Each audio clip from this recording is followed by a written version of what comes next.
What is going on, MasterCraft crew? It's Chris with MasterCraft, and today I am at the TEC studios, and that means that we are recording another episode of From the Toolbox.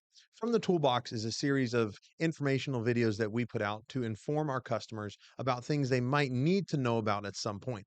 This is not a DIY channel or a, hey, you can do this by yourself. This is more of us giving back to you and letting you know about things that we've seen over our careers so that way you can make a better informed decision.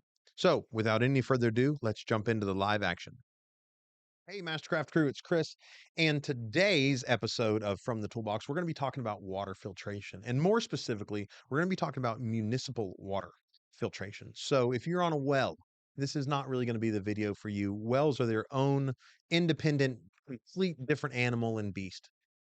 So there's a lot of misunderstanding when it comes to water filtration, and a lot of it comes down to education. What we don't really have the ability to do is take a giant coffee filter, put it in front of your water coming into your house, and call it good. There's no real band-aid or one size fits all when it comes to water filtration. It is very unique because everybody's water is a little bit different. The standards for the water are a little bit different. And just because it's standard or legal at a certain level doesn't mean that's the level of something you want to put in your body. Chlorine, for instance, they add a chlorine or chloramine or chloramides. They add certain chemicals to kill all the bacteria in your water that comes to your home. But that doesn't mean you want to drink those chemicals. It's a lot like a banana, right?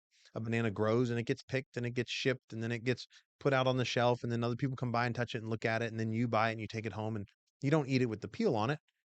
You peel that bad boy and then you eat the banana. And you do that because you don't want to eat all the nastiness. Water's kind of the same way in that it's treated a certain way so that it's safe during the transportation process. But when it gets to your home, it's usually a good idea to say, hey, I don't want to put all that stuff in my body. So, like any good road trip, it is important to know, hey, not only do I know where we want to go, but I got to know where we're starting at in order for us to get directions, right? So, same thing goes with water quality and water purification is we have to know what's in the water before we can start filtering out. Like I said, it's not just a band-aid or a coffee filter that we can put on the end of it and just get all the stuff out and call it good. It really varies. So there's a nonprofit website. It's called ewg.org.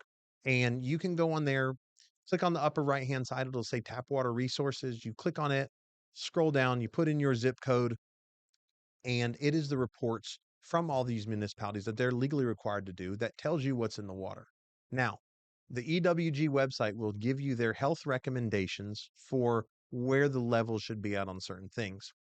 The municipalities have to go to a legal limit, and some of these chemicals don't have legal limits. And you can see if you click on there, it'll say no legal limit. Well, that doesn't mean I want to put it in my body, right? So that's where the filtration conversation starts is once we know what's in there, we can know what we're going to start to pull out and reduce.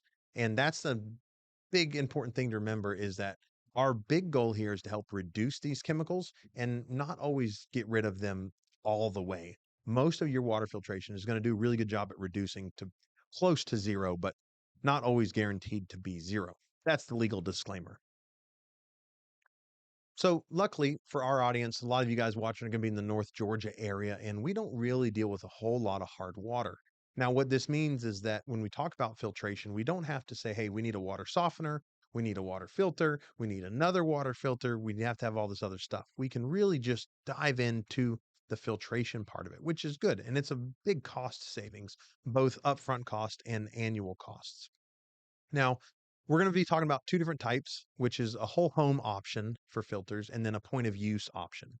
The whole home option is definitely going to be something water comes in, you put one of these filters in, and it does all the water for the whole home.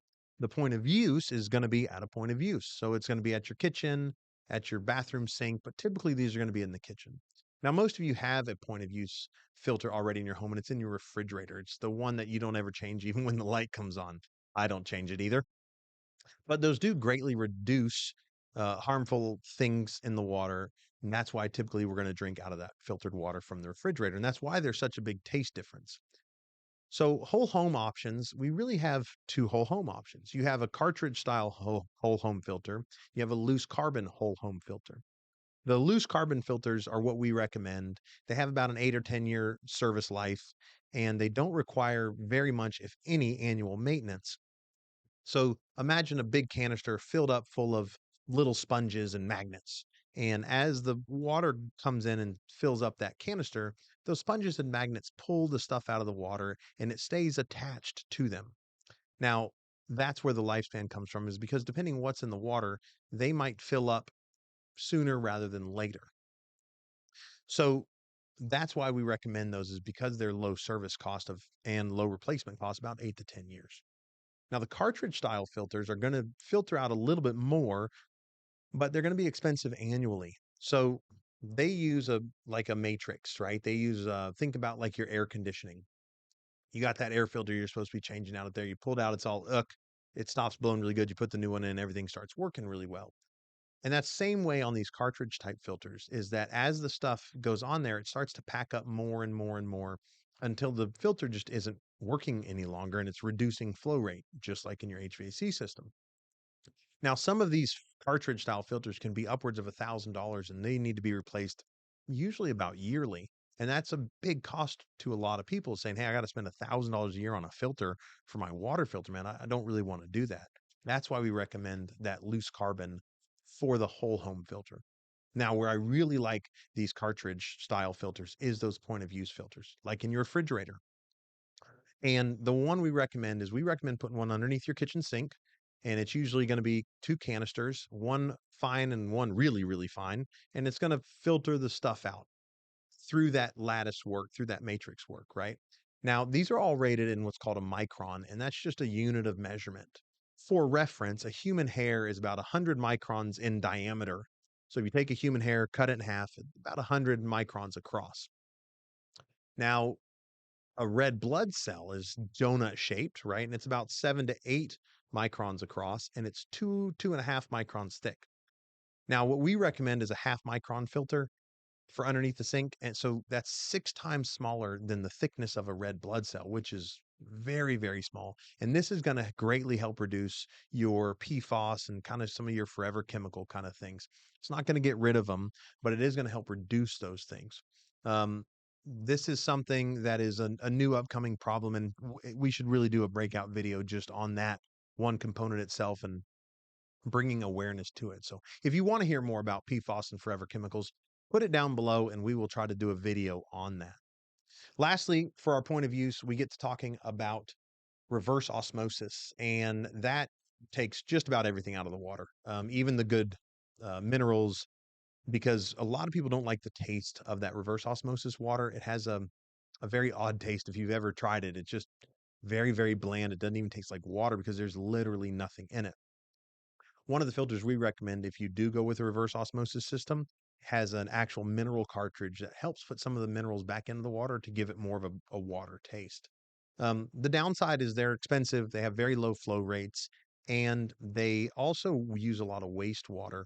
So by using high pressure to push that water through a membrane, for about every 1 gallon of water you get out of that unit, it usually takes anywhere between 1 to 3 gallons to make it. So they are a high waste um, filter system.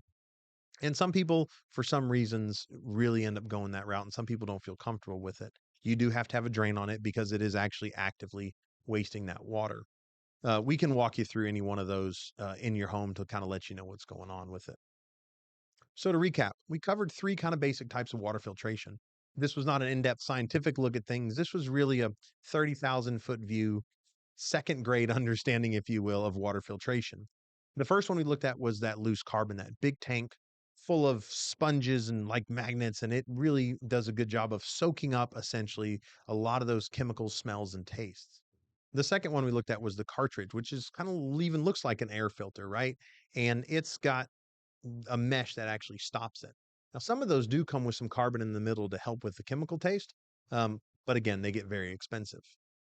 And lastly, we talked about reverse osmosis, which is that super, super tiny semi-permeable membrane, and the water's pushed through there at really high pressure, high waste, low water volume.